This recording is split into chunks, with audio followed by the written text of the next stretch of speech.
You're watching Twin Tier Sunday.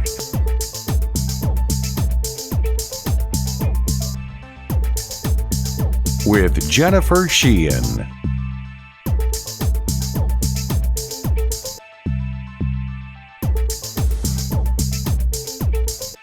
Welcome to Twin Tier Sunday. I'm your host, Jennifer Sheahen. This is my favorite episode of the whole year. We take a look back at the top 10 shows of 2015. For the episode that hits at number 10 on the list, I headed to Pennsylvania to investigate what was causing major tension in a small town. The city and the borough of Tioga, Pennsylvania had a rocky start to the year. Both communities shared one police chief, and he was the only one patrolling as well. Former Police Chief Joseph Hayes resigned December 31st of last year in a Facebook post that rocked the small community. He said council members pushed him to do so by underpaying him and micromanaging the department. And with the sudden loss of security, Neighborhood Watch was set up, and families took matters into their own hands, all to keep crime away and to stay safe. You didn't get me a car. You pay me $11.55 an hour. You pay me less than $18,000 a year to protect your community. And then I continue to get flack. I continue to get pressure. Why? I wish I knew to this day why. I was hired in June of this year, 2014. I've worked there for about 7 months until my resignation as of the 31st of December. We have to rely on the state police. How long, I guess, sometimes could it take for someone to respond? 20 minutes? To an hour or better. To an hour or better. So if someone gets shot in their home or robbed in their home, then that's going to be That quite a bit might of time. speed them up a little bit. But And we're the only guy there, the only guy they relied on, and now you've left the department, I guess, if you call it for one guy. So what led you to do that? Well, first off, it was a tough decision because I know my responsibility was to protect that borough. It was a decision that my wife and I made with the continued discrepancies that I had with the borough council. After Officer Hayes or Chief Hayes left, did you guys feel more pressure to come together as a group now that you really had no support at this point, other than the state police? Personally, I do, because it is kind of hard to get state police out, but I feel that the Neighborhood Watch really needs to step up a little more now, yes. But there were some issues such as safety issues with the vehicle. There was safety issues with my office, the actual security of the office. Dissemination of personal information from certain council members to the public, and confirmation of that on Facebook being published by residents of Tioga Borough. We all know right from wrong, and we can name what's wrong. And now it's time that we took action against those wrong things. We've all sat back too long saying, "Ooh, that's not right. That's not right. That's not right." And now it's the time where we have to step up and say, "It's not right, and we need to do something about it." This city has changed my life. After going to New Orleans in 2008 to help the city recover from Hurricane Katrina, I not only learned how compassion can change a community for the better, but I completely changed my career path as well. New Orleans motivated me to make sure people in need always had the information on how they could get help. Marking the 10th anniversary of this deadly storm, I spoke to local EMTs and emergency personnel that traveled to the Big Easy when the city needed it the most. For over a week, meteorologists were warning people in the Gulf Coast states that a major storm was on its way. By all accounts and everything we know, this will be a catastrophic event. The worst fears of a city that lies mostly below sea level may be realized at dawn tomorrow morning. As people began to evacuate, it became clear that New Orleans was ripe for disaster. The city's average elevation is about 6 feet below sea level, and it's completely surrounded by water. When Katrina breached the levees that held the water back, the bowl was swamped. The Twin Tiers was also quick to respond. From emergency personnel, there is a tremendous amount of need in the Gulf at the moment, and frankly, there is a tremendous desire here in the Southern Tier to help our fellow citizens. I just couldn't sit around watching TV any longer and not go down and try to help these people. Gathering supplies and much needed goods.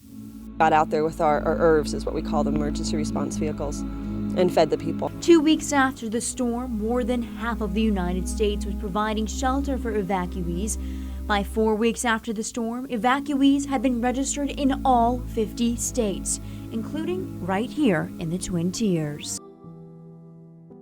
We listen to people's stories and we lend them compassion, and then we turn that compassion into action by helping them. Since Bob was there, crossed the state line, 65 ambulances with 2 or 3 people in every ambulance, stopped us all at the state line and did paperwork.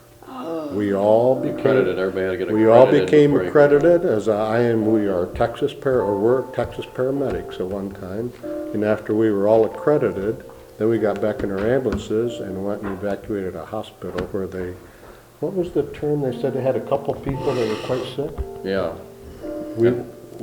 We walked through the front doors, the first 2 ambulances out of 65, and they literally had people lined up in the hallways in beds, hooked up to ventilators. Nurses standing there bagging the patients, saying they're ready. We're ready for you to take them. It was a high acuity hospital. Yeah, it was unbelievable. And that was we were racing against the clock. So when we got stopped at the border, that put us way behind. Did this experience that you had there, did it change you as a person? I know that place changed me as a person, but I don't know if it's the same for you. Yeah, I think I have a little more empathy for people that I didn't before, for sure. Particularly when they, you know, it was out of their hands, and some of them didn't have a choice of getting out before it hit. There is always something in your backyard to explore. The Arts Council of the Finger Lakes makes this goal easy for anyone to do. On the list at number 8 is the Points of Inspiration Tour. Can you tell me where this is? Because they are part of what makes this place beautiful, but a lot of times we don't take a moment to really look.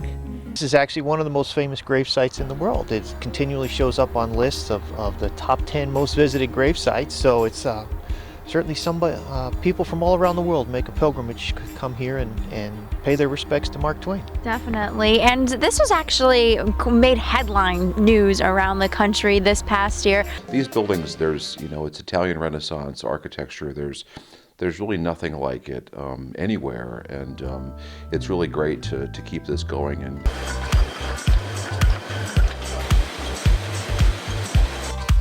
well, this is one of the oldest, this may be the oldest room in the winery. It goes back to about the early 1860s. This is part of the tour, so if you come to the winery, you can actually come in here. There's a riddling rack over here on the right where you can actually turn the bottles, and it sort of forces the sediment down towards the top of the bottle. So here's a little known fact about me. I have never read a comic book. But that all changed with the episode that stands at number 7. A few of the area's greatest comic book writers and illustrators share their stories. From cover to lens, viewers discovered local comics. Biggest 2 pieces of advice that I have for anybody working in the industry or somebody who wants to break into the industry is you want to be so good that people can't ignore you. You want to be so good that people always know who you are and that your reputation precedes you. Always try to have your own stories, because the business now is not, when I first started, the business was only pretty much Marvel and DC, and there were independents kind of, but really independent is you doing it yourself, and that's literally what it means, independent. And now there are opportunities with the internet, especially with the internet, just getting your work out and practicing, having a webcomic and trying it out and doing it every day and seeing what that's like, because like I said, when I did that newspaper strip, that was a revelation to me because it was an everyday commitment to drawing on the strip, on top of everything else I had to do. Oh, it's something that I don't think it's localized to just this area. I think this area has kind of an untapped wealth where there are a lot of artists who have worked in the industry and everything. But through digital media and through social networking and even just printing costs kind of dropping, it's now becoming a reality for a lot of independent artists. It takes many hours to do, and it depends on how quickly you get the idea for it. Because sometimes I'll have an idea for somebody, and I'll kind of put it onto paper, and it's like, it doesn't quite work, the way I wanted it to. Or, sometimes you'll see it in your head, but when it goes on paper, it's like, that doesn't quite work the way I kind of was wanting it to work. So sometimes you have to revisit the idea. You may move elements of the drawing around. Each piece can be done as a separate illustration. So then I got back into comics just for pop art and just bought them, like, okay, I'm gonna decorate this and what have you. And then I started reading them again. And it went from the idea of just, okay, pop art's fun and Andy Warhol's fun to like, oh my gosh, I forgot how much I enjoy them. And so. Connection was made in the bathroom. You got it, yeah.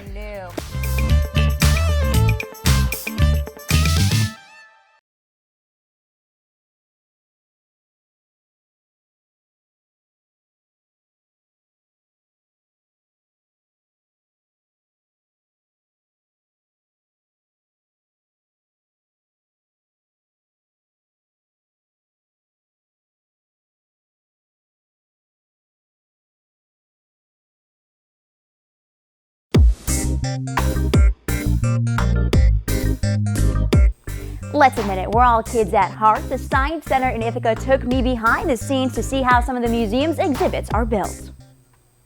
Underneath the Science Center is where all the exhibits are built. The developers and designers on staff are currently working on a prototype for the mini golf course. The pendulum exhibit will be a difficult one if you're looking to get a hole-in-one. As you're waiting to putt your ball, a series of heavy blocks will begin to swing. Each one is hanging at a different length, in turn swinging at a different frequency. It is a very difficult task, but with the right eye and some science, you might just get it through when it hits the course in the coming weeks.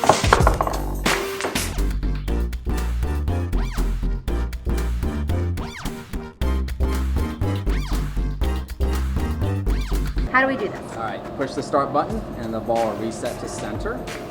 There we go. It's going to the middle now. There it is. If you can't see it, the ball is going to the middle here. And then our waves, our brain waves, will show up on the screen here. All right, so I want no brainwave. Nice.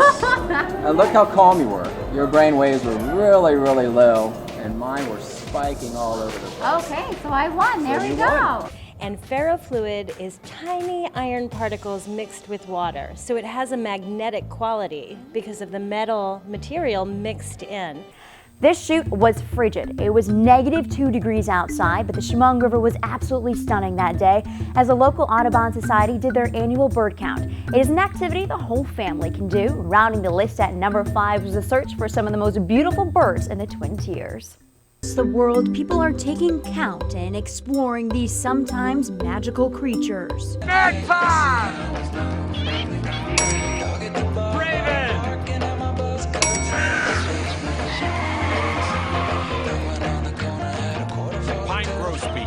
Some do it to share moments with their grandchildren, and some for the sport. All right, so now we're gonna take a look at some gulls that are in the sun. Oh yeah, there are a few birds out there. Oh my gosh, it's just so beautiful. I mean, take a pan out to the lake, or to the river here. It is. I have never seen the river look so absolutely stunning. It being, I think 0-1 degree outside right now. I'm not even sure what the wind chill is, but it's not that windy. But it's, look how beautiful it is.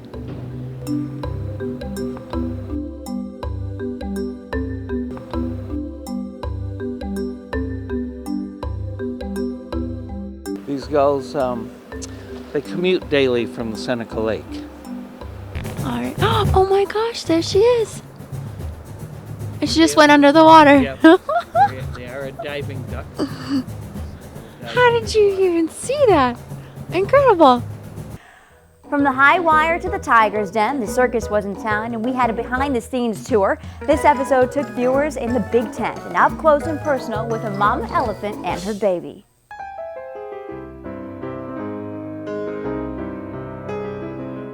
The same neighbors greet you every morning for 9 months straight. It's a city without a zip code.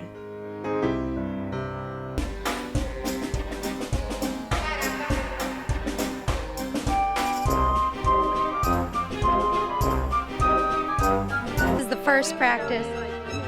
Of course, Leanne. I'm wearing Leanne's shoes, courtesy of Ms. Leanne.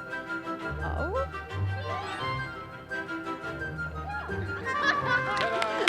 We did it. How cool. Wonderful. All right, Nadia, thank you so much. This is so much fun learning about, and I'm excited to see you perform tonight. It's going to be a blast. Look at how beautiful. Ah, that feels good, by the way. I don't know about the skirt, but anyway. That's okay. Take a look at all the people watching right now. People just started gathering right here at the Ithaca Mall to take a look at this, this elephant being washed. People taking pictures, enjoying, having fun.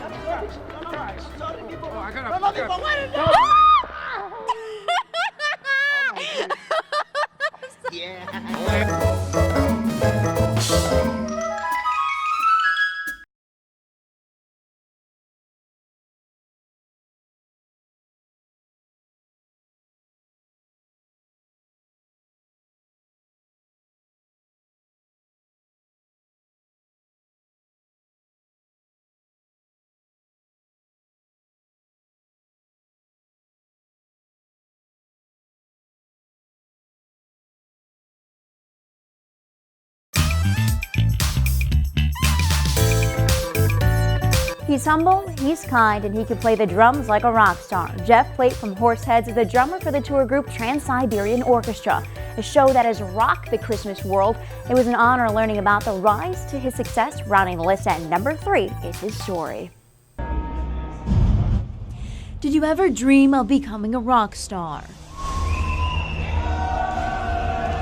Did you ever say a small-town guy like me can never make it big?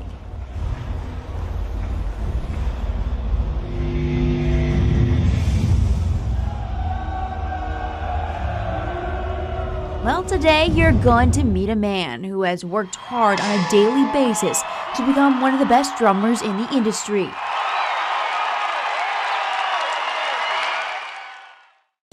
He's infused his work with passion and is part of a show so innovative that it swept the country by storm. I saw a commercial for the Midnight Special in this band Kiss. Midnight Special welcome for Kiss.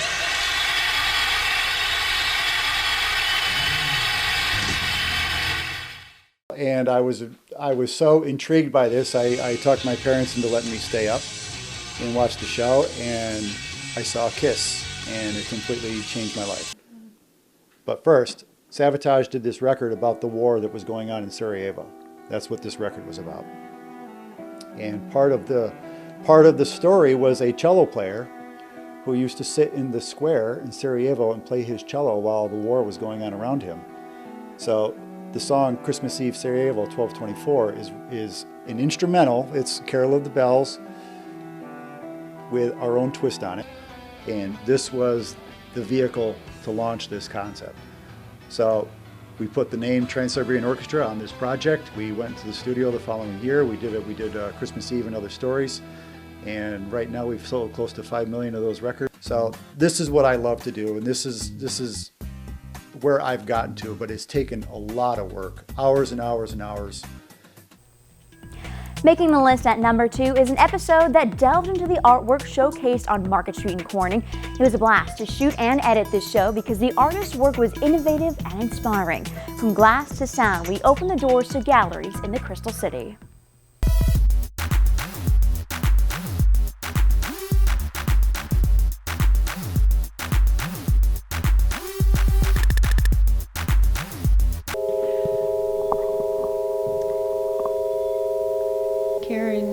Works with a lot of different ideas, and a lot of times she incorporates sound in her work or thinks about what sound can do there.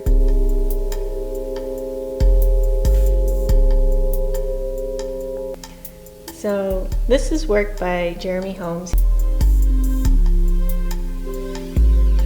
So when you visit Jeremy in his studio, there's usually all sorts of wooden ribbons in various stages of being finished, and it's really fun to be in a wood shop that's like that.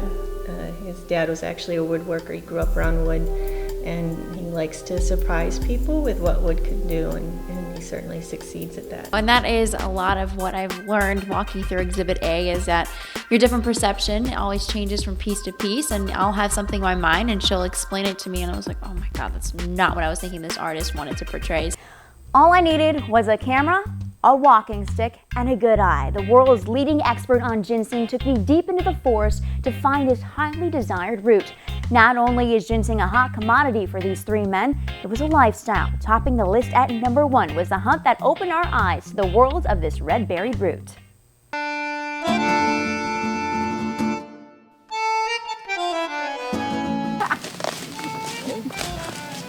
Notice we blindfolded our reporter here. We are in a secret location she's not allowed to know, so we put this blindfold on her just for security purposes. Plus I get to hold her hand, so this is great. Don't worry, the blindfold was just a joke. But as we made our way into the forest, a landmine of ginseng appeared. Okay, we've made it down into the forest and we're actually looking at a ginseng plant right here. Oddly enough, I spotted it pretty much right away. I have one particular buyer that I sell to who will pay me for this root about $1,200 a pound fresh weight. So this is going to retail at about $3,000 a pound. So here you go. Okay, all right, sounds good. So here we go. This is berry time. Very, well, this one is pretty soft. I don't know if that changes. Just squirt it all over. Tastes a little bit soapy. It does taste like soap. I don't recommend just eating the berries. Ginseng, when you wake up in the morning or years ago, what was the one thing that sparked you to say, you know what, this is going to be a big part of my life? I'm haunted by ginseng. I sleep about it. I dream about it. Ginseng's changed my life. It definitely turned my life around, back through some stressful times. And the older I get, the more I get to appreciate it. I had learned as a young person that ginseng is something that's for old people. Well, I'm an old person now, and it really is true that the older you get, the more valuable it becomes. 2015 was a year of exploration. It was an honor getting to know our community on a deeper level. I hope that through these stories you found new ways to enjoy your backyard. Remember to get out there, have an adventure, and live life to the fullest. Now it's time to make 2016 a year to remember.